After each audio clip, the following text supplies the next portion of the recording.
Hi, my name is Billy Rabbit with the Southside Group, and today I am joined by Justin Micah with the Southside Group. And today we're going to talk about some pretty good topics, kind of the hidden gems, I guess you could say, Justin, right, of home ownership, right? So things that buyers or potential buyers, they don't really think of when they think of buying a home, right? So Justin, he's an expert here in the Southern Maryland market, and he's going to just kind of talk us through some different topics that I've got written down here. Is that all right? Yeah, let's do it. All right, well, let's get it started. So let's talk about a little bit about like mortgage interest deduction. So I guess, when buyers or somebody that's looking to buy a house, they think of like all the benefits, right? They don't want to rent, they want to paint the walls, whatever color they want to paint. But talk a little bit, Justin, about the other benefits, like being able to write off their mortgage interest. Yeah, being able to write off your interest is one, but there's many other benefits as well. You can write off your home office. That's a good point, yeah. You can write off, you have energy efficient windows and doors, write those off as well. And then, as you mentioned, your interest, you can write that off. So there's many different benefits, to owning a home when it comes to tax time that I find, especially with owning a business, that are beneficial versus renting. No, that's a good point. And, there are a lot of people that do have, what we would call, I guess, like a side hustle. Somebody that has like Guilty. some type of, what's that? It's like guilty. No, absolutely. So, people that have, different sources of income, to kind of support their own. So you're saying that they can write off a portion of their house? Yeah, like a home so office? the space that, for example, my wife and I that we use for our office, you use the square footage of that space and you can write off, and there's like a calculation you do, and obviously my tax professional handles all that stuff, but Sure. But yeah, whatever that space is that we use as our office, we are able to write that off on our taxes every year. Okay, that's something that a lot of people don't think of. So Justin, let's go ahead and stop there. So what exactly is mortgage insurance? I guess we should explain that for anybody that might not know what mortgage insurance is. So I don't know if you already mentioned it, but a lot of first-time home buyers have to deal with this. I myself did when I bought my first home. It's whenever you don't have 20% down, you're not able to put the 20% down, the lender is going to have a mortgage insurance that they tack on to your payment. Now that varies depending on the loan type. Now once you get below that 20%, that threshold of being that 20% down of your loan or 20% of the loan, that can come off, and that's a huge a benefit. I think it changed my payment like $400 a month. So that's definitely something that it sucks when you have to have it for a little while, but you got to do what you got to do sometimes to get the best deal for your house and get the best loan option. So sometimes you do have to have that in there, but work hard, get it paid down quickly, and you can get that off and definitely have the benefit of a cheaper payment. But I guess on the flip side of that, they are able to write that off in their taxes and things like that. So that's a huge savings there. So that payment might look, I guess, initially it might look a little bit higher, but in reality, once you get the tax benefits, you write off that. Once you really look and get down in the nitty gritty of it all and look at all the different things that you can do that we're talking about, there's definitely ways that in the future that payment will come down to where you wanted it or maybe even lower. That's good.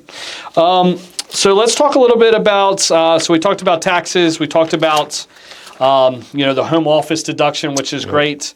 Talk about energy efficiency. Yeah, let's talk a little bit about that. So something that a lot of people don't realize too is that, any of the upgrades or improvements that you're making to the house, so let's say like you're a first-time home buyer, you're buying somewhere in the $300,000, $400,000 range, somewhere around there. You know what? It might not be your forever home, right, or your perfect home. So, a lot of times people will make improvements, they'll make upgrades, things like that. So you're saying, Justin, that anybody or that a buyer or an owner of a property, a homeowner, can actually write off some of the tax credits or get tax credits back for like home efficiency. Okay. Yeah. Great example, windows, doors, things like that. If you, say you need new windows or in your back door, you need a new back door. There's so many options now that you can get, but if you get an option that is energy efficient, which it will clearly be marked and you'll know it is, you can get a federal tax credit back for that. I believe it's around $500 or something like that. Wow. Okay. Yeah. So that's definitely really good. So then kind of right around kind of like that same way of thinking. So they're writing off anything that's tax efficient, but also some improvements can be written off too. So maybe like some different things like if you get a home equity line of credit on your house, and you're making improvements. So, Justin, a lot of people are definitely feeling the shift in the market, right? So, we were probably over the last couple of years in a very heavy, what we would consider like a seller's market. The sellers were certainly, they were getting, multiple offers, again, lots of deals, things like that.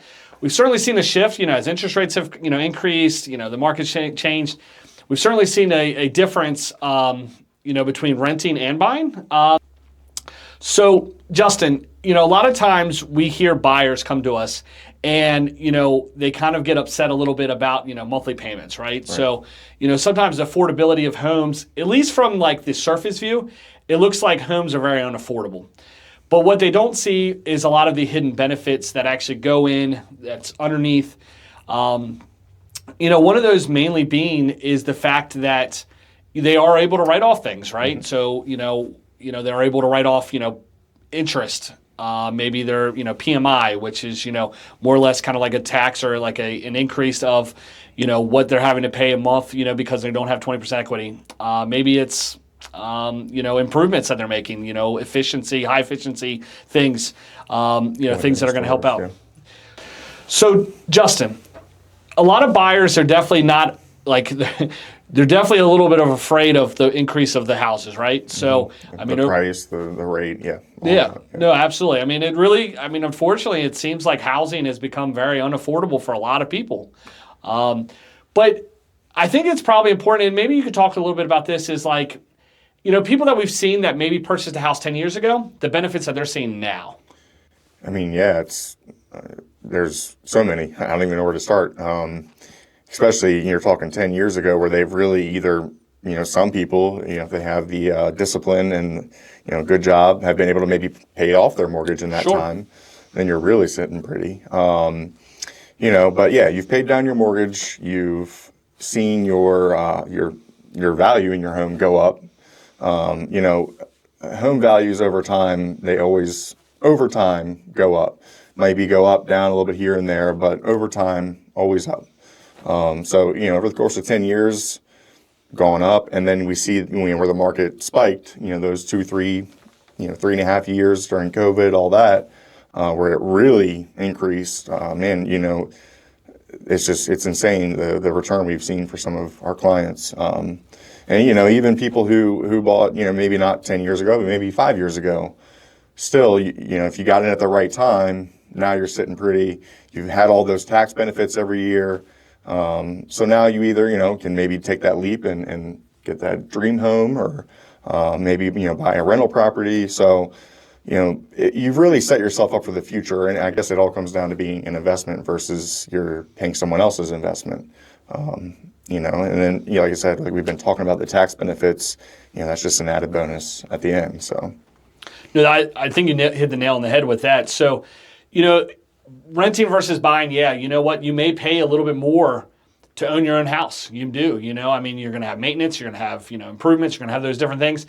But ultimately, over time, you are paying yourself back, right? And I think a lot of people don't really look at that way, is that they're literally paying for their equity, they're paying for their future, versus you're paying somebody else's mortgage, you're paying 100% of that is going towards interest, really, Not to mention, yes, home prices have gone up, rental prices have gone up, especially in high demand areas. You're seeing situations where, I have clients who have large dogs. It's almost impossible to find a rental property for them. So, that's the other side of it. When you own your own home, you own it, and you don't have to worry about someone saying, no, your dog's too big, or, you don't have the best credit to buy, or that wasn't a good point. That wasn't a good point to buy a home. But so, Justin, one of the things that I know that I heard you share with a client was that you felt like it was actually easier to buy a house than to rent a house. What does that mean exactly? Well, in their particular situation, they had 2 dogs, just young kids, just as a homeowner who's renting out their property, maybe it looked a little more risky to them because, the dogs, kids, maybe tear up the walls, things like that. So it was just difficult to find them a rental property. When it came down to it, we did what we could, and we were able to get them in with a good lender, and we ended up finding them a nice home and that they could actually be proud of and own and not have to worry about, finding a rental property after rental property after rental property. It was getting too difficult, especially we saw in these last, I'd say 2-3 years, especially with just how competitive that market was. If you had anything like that, you were immediately kind of cast out on the outside, so you had to kind of find like those private, owners or, things like that were off market, things like that. In that case, it's just that right there makes it a lot easier if you are able to own a home. If you can, in their case, they were able to in the end. And some people, this whole talk that we've had, a lot of people don't even realize that they can sometimes. Sure. And they're paying this rent that they've been paying all these years, and then they see the mortgage payment and they go, oh, I didn't even know, I didn't know I could do this, and it would only be like that, and I would only have to put this much down, so. A lot of times it's just the unknown, or they don't know themselves. So Justin, do you find that people actually need a higher credit score to rent or to buy usually? And actually, in some cases, we see that you need a higher credit score to rent. Wow. Surprisingly. I've seen many cases where they want a 700 or above, or something like that to get their unit, and a lot of that just comes down to the demand again, and a lot around here there's a lot of nicer homes and the owners want to keep them that way, so I guess that's their way of trying to eliminate some of the population. So Justin, do you find that it's easier, or I guess not easier, but do you find that people need a higher credit score to rent or to buy typically? You would think to buy, but I've actually seen many cases where it's actually to rent. You need a much higher score to rent. Yeah. Wow. So when somebody's looking to rent, typically they need like 1 month's deposit, right? Yeah. I find typically security deposit. Yeah, security deposit. So they'll need 1 month's rent. The first month, that they're going into their security deposit. Yeah. We're even seeing these things, called pet rent now. Yep. If you've got animals, things like that. Yeah. So we find that typically it's actually cheaper to buy than to rent, especially in like Southern Maryland, where we can take advantage of, USDA, there's some grants, there's the Maryland Mortgage Program. Mortgage, yeah. So because what's typically the cost that somebody would have to bring, to, I guess, closing or to the table if they're looking for rental? For a rental, you have usually your first month's rent, you have your security deposit, and yeah, that's it. Unless you have, a pet, sometimes they're going to want a little extra a month, but they did away with the whole pet deposit thing. So yeah, just the security deposit and your first month's rent. Yeah. But depending, you could talk about for some houses or some rentals that could be like $6,000 a month. If it rents $3,000. Yeah. Where versus if you have, let's say, just a mortgage of that, typically you get deferred out, or your first mortgage payment won't be due right away. Right. Yeah. So virtually, and we do it all the time, right? We get people into houses with virtually no money or very little money out of pocket. Yeah. So again, just another benefit of buying a house. It is. Yeah. You might think that I'm going in to buy a house and I have to come out of pocket all this money, and a lot of times, like you mentioned, there's a lot of programs. In the market we're currently in, you can get some help from the seller to help offset that. So it's not always as it seems, and that's what we're here for, is to explain that. Absolutely. So Justin, what's something that you think that every first-time home buyer should know?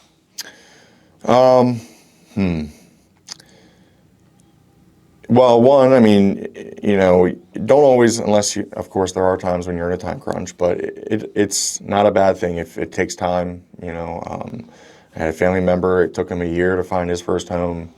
But on the flip side, don't be afraid to do a little work too, because, I got kind of lucky. My home, my wife and I both, when we walked in, we kind of knew it was the right one. It was good enough to where we haven't, knock on wood, had to do any major updates, but, there's enough that I've been able to learn like what to do and little things, how to replace a dishwasher, how to fix a leaking pipe, little things like that have prepared me. So now, hopefully, whenever I go to buy my forever home, one, I'll know what things I kind of dealt with, my first home, that I can kind of look for in this new one. If anything does go wrong, I'll already have experience, so it's a good way to kind of cut your teeth and owning a home and get that experience. But if it takes time as well. No, that's good. That's good. So Justin, I want to talk about something. a lot of people that come in, we get a lot of people come into our website. It's a great resource. We find that a lot of people starting their search get really fixated on sales price. Mm-hmm. And, I always encourage them, and I'd love to get your input on this, but I always encourage people to really look at it from a monthly payment standpoint. When you think of like your finances or expenses or anything like that, I personally believe that you should really look at it from a monthly standpoint. You should be budgeting, just like any good, successful business has a budget. They have a profit and loss statement. They have, a balance sheet. They run off of financials. A household costs that they go off of. 100%. And, you got to know what's coming in, what's going out, where it's going. But so many people get so fixated on sales price or interest rates or things like that, that I feel like they're missing like the biggest opportunity, and that is, what are you comfortable paying with? Yeah. So like if you're talking to somebody that's looking to buy a house, maybe it's their first house, maybe they're upgrading, downsizing, whatever it is, what do you talk to them in regards to like monthly payment? Well, I think that's a much better approach. Well, one, the sales prices change all the time. They go up and down, as we talked about. But the monthly payment is a good way of, one, like you mentioned, when you have a budget, okay, what are you comfortable paying every month? You're not going to be looking at the whole picture there. You're looking at monthly. What am I comfortable paying? And we tell our clients that a lot. I know you do as well, is, when they ask, what should I do here? It's, well, what are you comfortable with? At the end of the day, you have to be able to afford it. And you don't want that to be your entire paycheck either. So really, when we suggest that, we're saying, look at that monthly payment. Let's have the lender run different scenarios, because there's a lot of different things that we can do. It's not always just sales price. Yeah, that's true. We might, how many times have we raised the sales price up because we know that's not going to change your payment too much. Yeah. But we're going to get some help back from the seller, Sure. and that's going to offset some other stuff that might be more beneficial for you. Yeah. Good So point. there's a lot of other things to look at, and I think monthly payment is a good place to start. Sure. And seeing where you're comfortable. No, absolutely. And I think that's super important when you're thinking about buying a house, is really understanding what you're comfortable paying. Because ultimately, regardless of sales price, regardless of interest rates, it comes down to what you can afford and what you're comfortable with. 100%. And, and some people, they're definitely much more lenient. They're much more strict. But ultimately, you got to be comfortable with that monthly payment. Yeah, 100%. Yeah. We went through that whole period where, people couldn't afford their homes. Yeah. And